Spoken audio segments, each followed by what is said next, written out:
La Voz Universal TV presenta.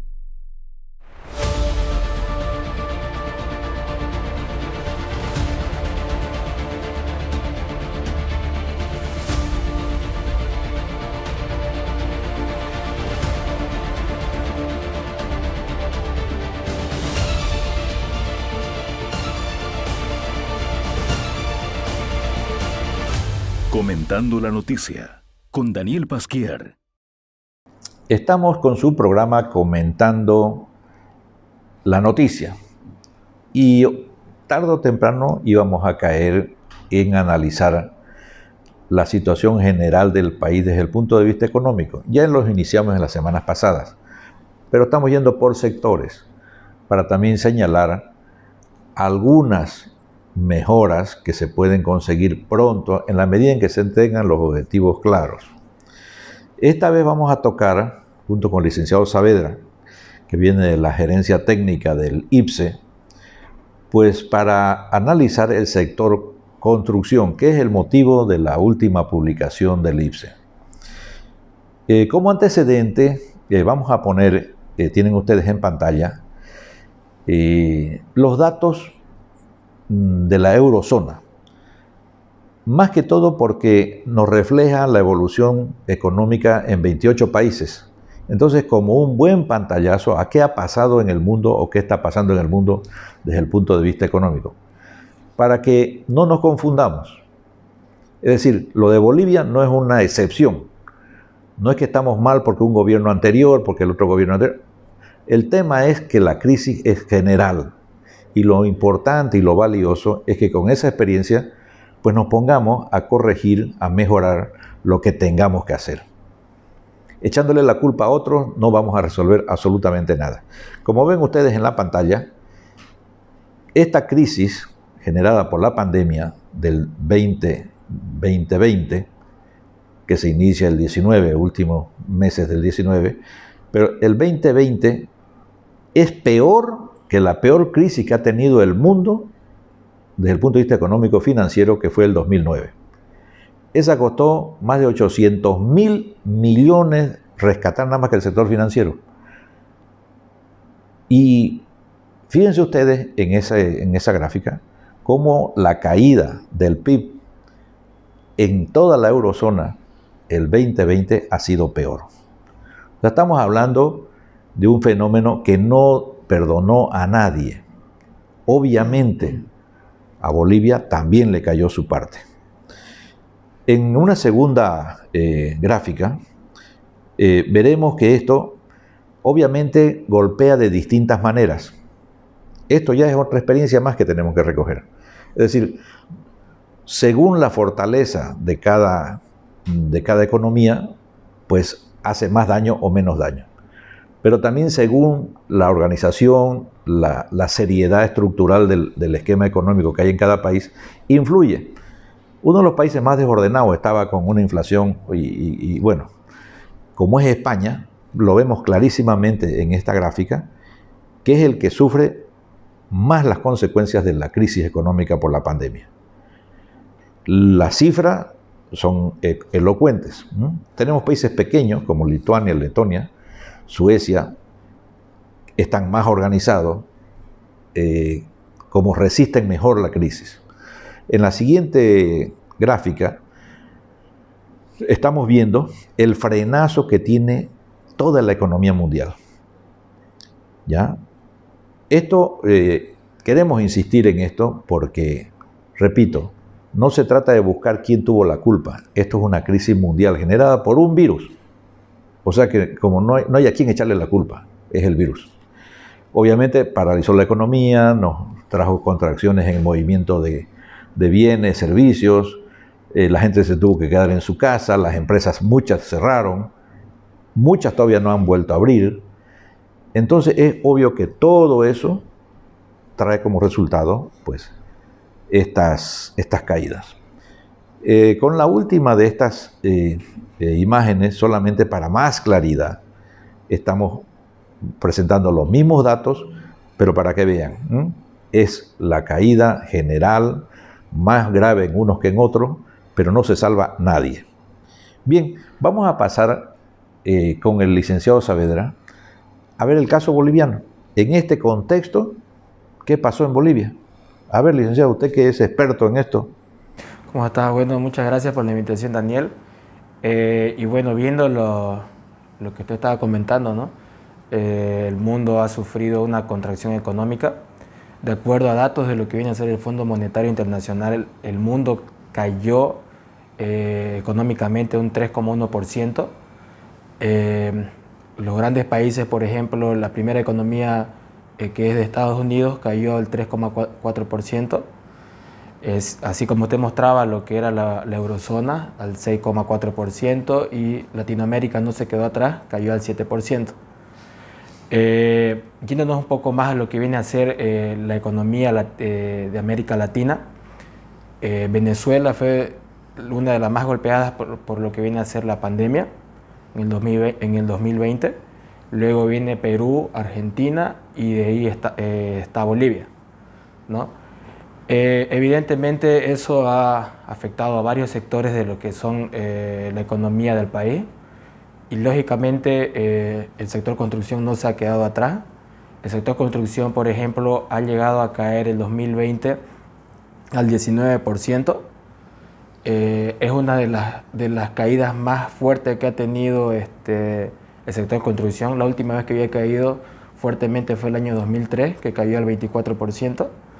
Perdón, le voy a cortar un poquito. ¿Por qué traemos especialmente el sector construcción? Es el gran generador de empleo. Exacto. Promueve mayores inversiones directas e inmediatas.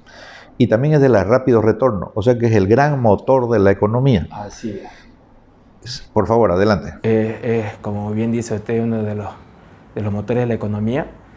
Y en el 2020 se había afectado, como le decía, cayó al 19%. Hubieron otros sectores que también, el sector de construcción fue el tercero que cayó entre los sectores. Primero fue la minería, luego el de transporte y el tercero la construcción. Estamos en un momento en el que hablamos de la crisis y queremos reactivarla. El sector construcción tiene que estar en los planes de reactivación económica. ¿Se está viendo eso en la actitud, en los hechos en el gobierno o todavía no hay? Lo que, bueno, desde ahí decimos es que sí o sí tiene que haber una sinergia público-privada en lo que viene a ser el sector público y el sector privado. Tiene, por ejemplo, que haber incentivo de parte del gobierno en el tema tributario. Otro lo que tiene que hacer el gobierno es dar seguridad jurídica a las inversiones y esto va a permitir de que haya una mayor actividad en lo que es el sector, ¿no? Volvemos en un momento con el segundo segmento de Comentando la Noticia para analizar en más detalle la situación de la construcción en Bolivia.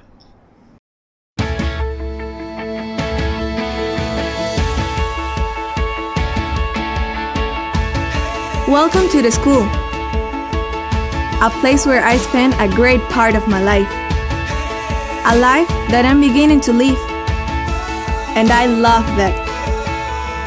All my days are not the same, and we learn new things every single day. Everything we learn always remains with us. Our values are honesty, respect, and gratefulness. My school, my family. Welcome to St. Thomas College.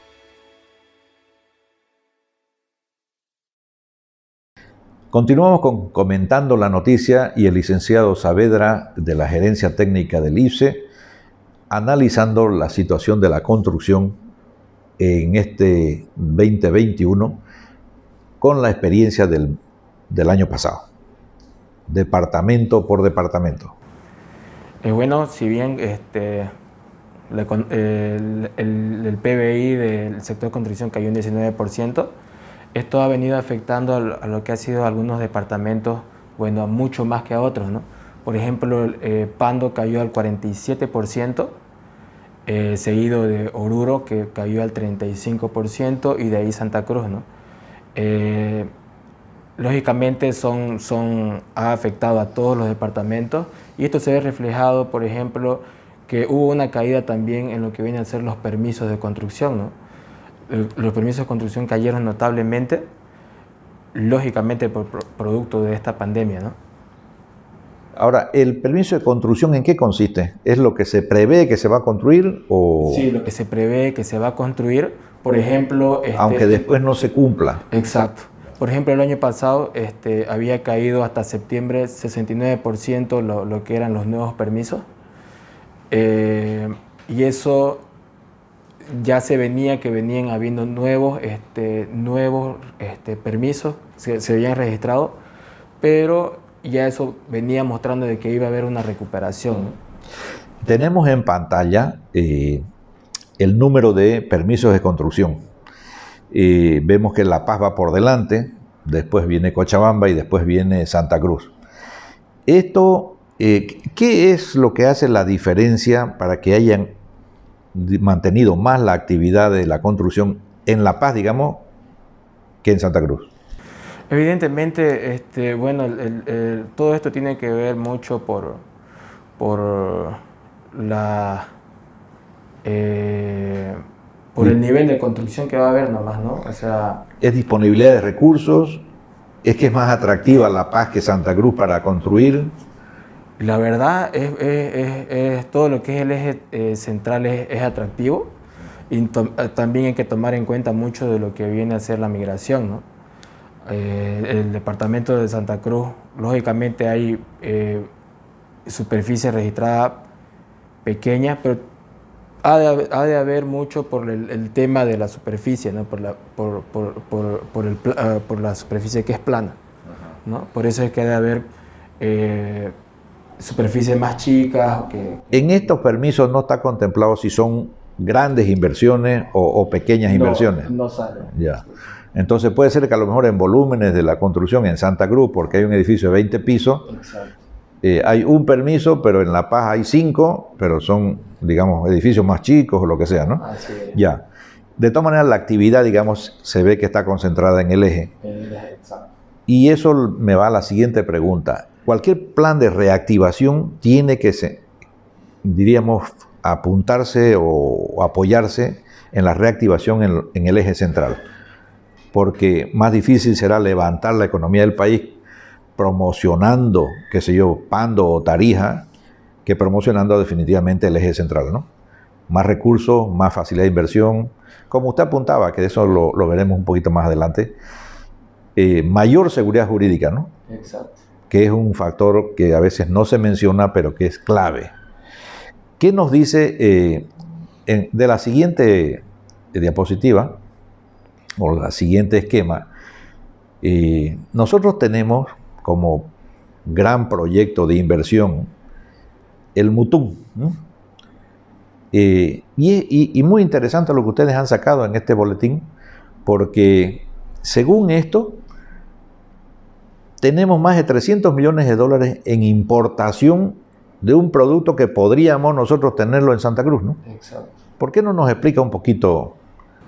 Bueno, la verdad es que, como si bien ven, por ejemplo, el 44% de las importaciones de lo que viene a ser materiales de construcción está concentrado en Brasil. Y fíjese, lo que importa más que todo es barras de acero, ¿no? Pero Brasil es un gran productor de lo que viene a ser lo que es acero. Y más que lo tenemos aquí cerquita y nosotros que no hemos llegado a desarrollar lo que viene a ser el Mutum, obviamente es el proveedor que tenemos ahorita de lo que vienen a ser las barras de lo que es el acero en sí, ¿no? Porque aparte de lo que son las barras, igual hay perfiles de acero, chapas, por ejemplo, y otros productos que en realidad son bien fuertes para lo que son los brasileros, ¿no? A mí me ha sorprendido mucho que tengamos importaciones fuertes, un 16% desde Turquía, que está pues allá en las antípodas, ¿no? Exacto. ¿Cómo es posible esto y no hacemos arrancar Mutum? ¿Qué explicación tiene esto?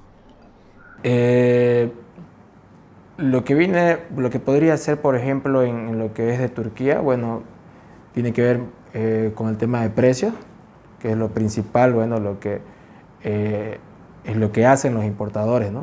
Para que sea aquí competitivo y bueno, la idea es abaratar costos. Ya. Si cada año nosotros traemos de Turquía alrededor de 60 millones de dólares, ¿qué nos puede costar poner en marcha el nivel primario, el primer nivel de industrialización del Mutum? Lo que pasa es que es netamente, es una decisión que viene a ser política, ¿no? O sea, en realidad lo que tienen que hacer es los gobernantes llegar a reactivar lo que viene a ser este sector, ¿no? Porque en sí el sector privado viene a estar importando de estos países como le está en la imagen, por ejemplo Turquía, ¿no? Eso obviamente en caso de que llegase a haber una implementación o llevar en marcha lo que viene a ser el Mutum, obviamente nos beneficiaría muchísimo, ¿no? A lo que viene a ser. Usted ha dicho que en el fondo lo que hay aquí es una decisión política que no se acaba de tomar. Si queremos reactivar la economía, tenemos que dejarnos de viejos tabús, ¿no? De que en el Oriente no se puede, que el Oriente no es minero, que el Oriente, lo que sea, pues, ¿no? O que por último, pues no quieren que Santa Cruz se desarrolle. Pero es increíble que desde Turquía nos venga un producto competitivo hasta Santa Cruz, ¿no? Tierra, un poco más, hasta aire, ¿no? O sea, por tierra, por mar, nuevamente por tierra, miles y miles y miles de kilómetros, y hacen que un producto que sale desde Turquía llegue hasta Santa Cruz con precios competitivos. Obviamente uno piensa que si el Mutum funciona, pues la cosa está mucho más sencilla, más cerca, producto nuestro, natural. Para llegar al acero no hace falta también hacer grandes inventos tecnológicos, ¿no? Es como el primer paso, ¿no? Exacto. Imagínense lo que nos ahorraríamos nosotros de importar y nosotros mismos producirlo, ¿no? Eso nos ayudaría bastante a lo que son en lugar de importar, vamos a tener productos disponibles, ¿no? Y eso nos va a abaratar, pues, costos, ¿no? La decisión del Mutum sigue amarrada a una decisión política. Bueno, pocas veces se oye hablar de que haya una presión desde Santa Cruz para que de una vez se decida esto. Y obviamente, en La Paz no parecen entenderlo. Han habido ofertas del sector privado para poner en marcha Mutum, para poner en marcha Puerto Bus, para poner en marcha todo lo que es el sudeste boliviano y más que todo ya cruceño, ¿no? Ahí tenemos la cifra, 300 millones de dólares que el país se podría de alguna manera ahorrar. Exacto.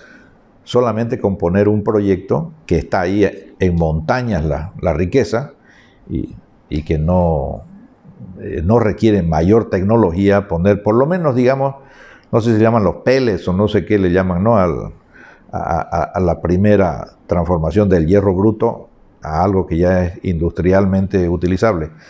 Pero digamos, no vayamos a la gran acería, vayamos a lo elemental, ¿no? Y son 300 millones de dólares que podrían entrar en ese plan de reactivación. Exacto, así es. De ese plan de reactivación económica. Bueno, tema importantísimo. Estamos en un momento de crisis económica, le hemos dicho, no es culpa de nadie, es culpa principalmente de la pandemia, pero la acción del gobierno acá tiene que notarse para ver con qué iniciativas se puede reactivar esto, ¿no? El sector construcción, desde el punto de vista de empleo, es clave. ¿Qué importancia tiene en el porcentaje de empleo en el país el sector construcción?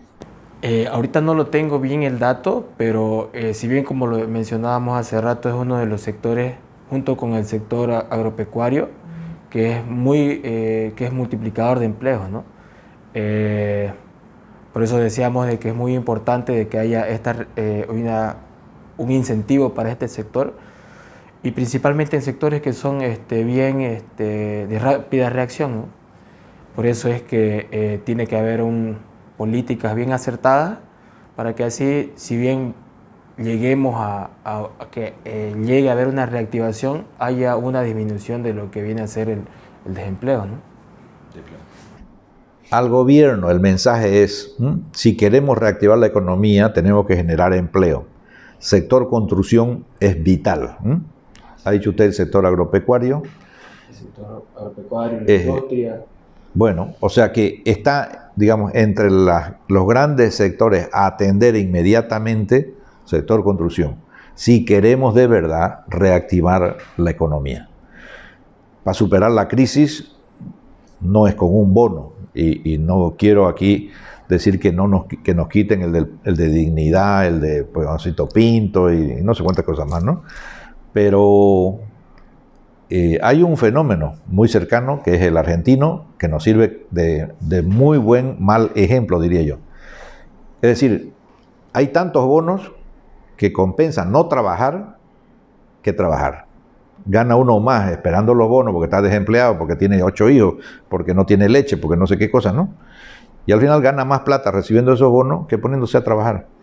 O sea, la solución no es el bono, la solución es generar empleo. Porque además el bono lo hace a usted dependiente del Estado. Le hace dependiente del que le regala de vez en cuando 300 pesos, ¿no? Y con empleo usted gana, aparte de dinero, gana dignidad. Es decir, esta plata me la gano yo. Y con esta plata mantengo a mi familia. Y con esta plata, etcétera, etcétera, ¿no? Bueno, el mensaje del sector construcción al gobierno pasa por algo que usted me lo ha sugerido al principio, seguridad jurídica. ¿Cómo está el tema de la seguridad jurídica en este momento en el sector construcción? A nivel general, por ejemplo, lógicamente hay que asegurar la inversión. Bien hemos visto, por ejemplo, el tema de que en algunos sectores de que hay, por ejemplo, avasallamiento, ¿no? Eso, si hay en algún lugar de que uno puede hacer una gran inversión, eso pues lógicamente le afecta. Y eso no solamente para el sector, por ejemplo, lo que viene ocurriendo en el sector agropecuario, ¿no? Sino que eso también ya deja a otros sectores, a otros inversionistas, ese miedo a seguir invirtiendo, ¿no? Porque no sabemos qué puede pasar si está en ese sector, qué otras cosas pueden pasar en lo que viene a ser en otros sectores, ¿no? En Santa Cruz se ha notado alguna incertidumbre respecto a propiedad de inmuebles, terrenos, o que su apartamento vacío corra riesgo de que le pongan alguna medida o impositiva o de entrada de directamente avasallamiento de la propiedad. ¿Hay casos de estos o no hay todavía? La verdad que no, de eso desconozco, pero si bien le decía, ¿no? Es muy importante, más allá de que no sabemos, o sea, si hay un sector que se ve afectado en su seguridad jurídica, lógicamente hay sectores que pueden verse con ese miedo, ¿no? de estar invirtiendo y en sí a la larga podría afectar, ¿no? a lo que viene a ser el crecimiento, ¿no? Estupendo. Licenciado, su participación en este programa es valiosa y lo único que tenemos que pedirle disculpas es porque es cortito. Así que no da para entrar en muchos detalles, ¿no? Pero me alegra que usted diga que todavía en el sector construcción hay ciertas tranquilidad en el rubro, ¿no? O sea que, porque muchos que trabajaron muchos años de su vida, los ahorros los meten en un terrenito donde hacen unos cuantos cuartos y alquilan, y con esos alquileres viven. Claro, no, bueno, si bien la economía empieza a crecer, ya la gente pues empieza a tener ya más, incluso los inversionistas, bueno, a tener ya liquidez y empiezan, bueno, a invertir o comprar como un terreno, un departamento, ¿no? Así que eso es lo importante, ¿no? En este momento, los programas sociales de construcción de viviendas, que en un momento fueron masivos, ¿Sigue adelante o ha cambiado? La verdad que en lo que viene a ser eso de la inversión pública en lo que viene a ser la vivienda, la verdad no he estado haciéndole seguimiento, pero fuera bueno, ¿no?, que el gobierno, como parte de la reactivación, llegue a seguir invirtiendo en lo que viene a ser este sector, ¿no? Y además, bueno, las facilidades que puedan tener las personas que puedan llegar a adquirir una casa, ¿no? Aparte de darle vivienda, ¿no?, que es una de las cosas básicas para el bienestar social, pues es una inversión más segura, ¿no? Así es. Entonces puede hacer que la pequeña riqueza que suponga el ahorro boliviano de los bolivianos, pues vaya a un área donde está más o menos segura y por tanto con el tiempo nos genere una economía más estable y un futuro pues mejor para los bolivianos, ¿no? Para esta crisis, para este sector, ¿alguna recomendación que usted quisiera hacer ahora? La verdad, bueno, ya ahorita, por ejemplo, hay un contexto ya un poco más favorable, si se puede decir. El aumento de la demanda ha hecho de que los precios internacionales empiecen a repuntar. Y esto es bueno, ¿no?, porque para nosotros que somos dependientes de lo que vienen a ser las materias primas, nos beneficia, hay ingresos para nosotros. Y lógicamente ahí puede haber una mayor inversión, lo que puede ser tanto el sector público, que es muy importante, y una inversión de parte de lo que viene a ser el sector privado, ¿no? Y así poder generar mayor movimiento económico y eso tendría que, de parte del sector gubernamental, bueno, de que haya un incentivo, ¿no?, un incentivo para los inversionistas y una seguridad jurídica igual para esto, ¿no? Bueno, le agradecemos muchísimo su visita, su tiempo.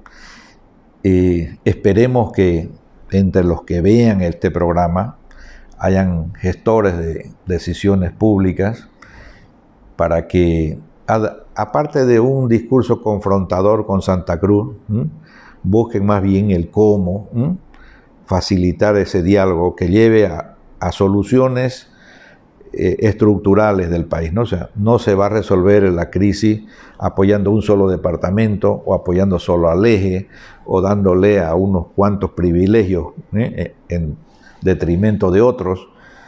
Es decir, Santa Cruz en su sector construcción es fuerte, vemos ofertas todos los días muy interesantes y que están bajando precios, ¿no? Están bajando precios. Pero es poco todavía para lo que necesitamos, ¿no? Así que, licenciado, muchísimas gracias. Queda invitado para otro programa de Comentando la Noticia. Ya, está bien. Muchísimas gracias. Comentando la Noticia con Daniel Pasquier.